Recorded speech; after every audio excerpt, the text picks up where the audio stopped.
नागदा में 16 साल पहले लव जिहाद का शिकार हुई महिला संतोष से साइन बनी महिला ने की पुनः घर वापसी और अब बनी शिवकन्या। 16 साल पहले सद्दाम नामक युवक ने संतोष से निकाह किया था और संतोष से साइन बनी थी। हिंदू धर्म में घर वापसी के बाद शिवकन्या ने प्रेस वार्ता कर अपनी आप बीती मीडिया को सुनाई। शिवकन्या ने बताया कि 16 साल पहले पिस्तौल दिखाकर व डरा धमकाकर सद्दाम नामक युवक ने मेरे साथ निकाह किया था। उसके बाद उसके घर वाले भी मुझे परेशान करने लगे। मैंने कई बार घर वापसी की कोशिश की लेकिन मुझे डराया धमकाया जाता था। मेरे परिवार के लोगों को जान से मारने की धमकी दी जाती थी, लेकिन हिंदू संगठन की मदद से आज मैंने पुनः घर वापसी की है। आपको बता दें कि सद्दाम अपराधी किस्म का व्यक्ति है और उस पर कई प्रकरण दर्ज है। वर्तमान में सद्दाम जेल में बंद है। साइन से शिवकन्या सद्दाम को अब तलाक दे चुकी है। शिवकन्या के 2 बच्चे भी हैं जो कि अपनी मां शिवकन्या के साथ है। जो सद्दाम है इसने मेरे साथ पहले बहुत कुछ कर रखा है।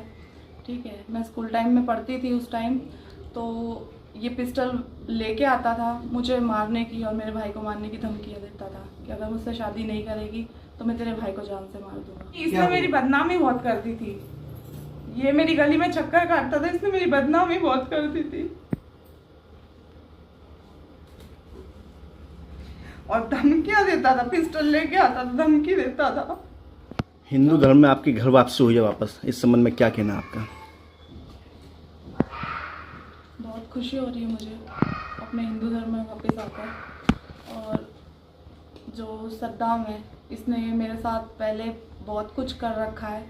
ठीक है, मैं स्कूल टाइम में पढ़ती थी उस टाइम, तो ये पिस्टल लेके आता था मुझे मारने की और मेरे भाई को मारने की धमकियाँ देता था कि अगर मुझसे शादी नहीं करेगी तो मैं तेरे भाई को जान से मार दूंगा। कितने वर्षों तक सद्दाम के साथ आप रहे? कम से कम 16 साल हो गए। ऐसा कौन सा वाक्य हुआ 16 साल बाद जो इस पे वक्त हुई? वो जेल चला गया और इसके घर वाले मुझे परेशान करने लग गए थे। ठीक है, और घर में लड़ाई झगड़े करते थे, खर्चा भी नहीं देते थे, कुछ भी नहीं। मैं परेशान हो गई थी और उसके बाद में इन लोगों ने मेरे पे केस लगवाया, थाने गए, जेल गए। फिर मैं हिंदू संगठन के लोगों के पास गई, फिर इन लोगों ने मेरी मदद करी है। आप जैसे जो अन्य युवतियाँ इनके चुंगल में फंसते हैं उनके लिए क्या संदेश देना चाहते हैं आप उनको? यही संदेश देना चाहती हूँ कि जो भी ऐसी लड़कियाँ हैं, महिलाएं जो भी हैं, वो हिंदू संगठन से संपर्क करें और बस बाहर निकल जाएं इन चीज़ों से।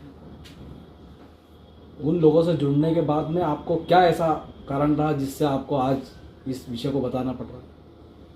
क्या परिस्थितियां बनी आपकी ऐसी? बस यही कहना चाहूँगी कि ये लोग किसी के नहीं होते। अभी से पहले इस विषय के लिए कभी कहीं सूचना दी या कोई जानकारी या कोई रिपोर्ट दर्ज करा? नहीं, सूचना तो नहीं दे सकती थी क्योंकि मैं घर से बाहर नहीं निकलती थी। ठीक है, क्योंकि निकलने ही नहीं देते थे। कोशिश करते थे, लड़ाई झगड़े बहुत हुए, कोशिश करती थी लेकिन फिर मारपीट के अंदर बिठा देते थे।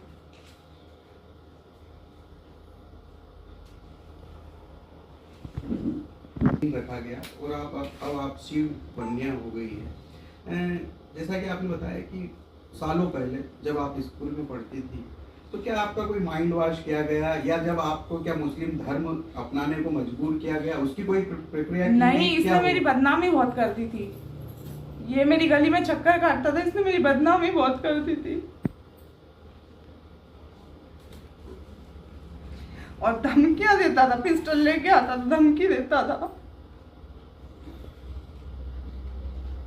अच्छा, आपने बताया सद्दाम, क्या सद्दाम के परिजन भी आपके को प्रताड़ित करते थे?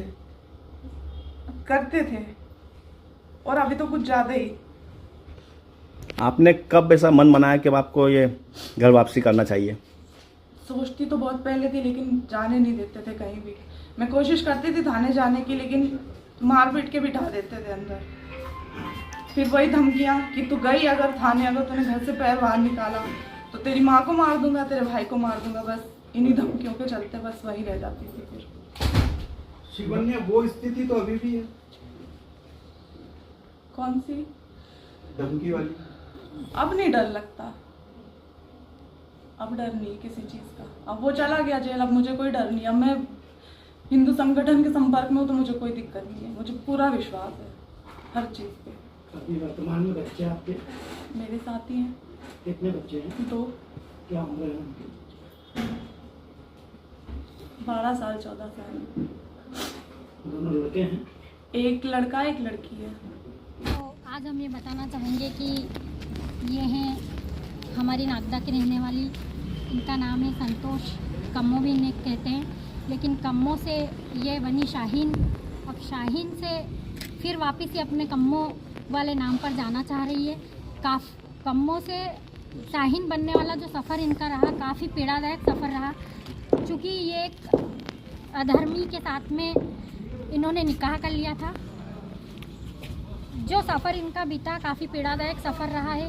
उसके बाद में हमारे द्वारा विधि के अनुरूप इनका जो है तलाक करवाया गया, और तलाक करने के बाद में अब ये वापस अपना नया जीवन यापन करेंगी। और इनके 2 बच्चे भी हैं जो इन्हीं के साथ है। तो मेरी यही गुजारिश है, मतलब मेरा यही निवेदन है सभी से कि यदि कोई भी लड़की इस तरह से किसी के चुंगल में फंसती है तो वे किसी के पास न जाए, मेरे पास आए, भाई साहब के पास आएँ, और हम ऐसे लोगों का निःशुल्क कार्य करते हैं। जय हिंद, जय भारत।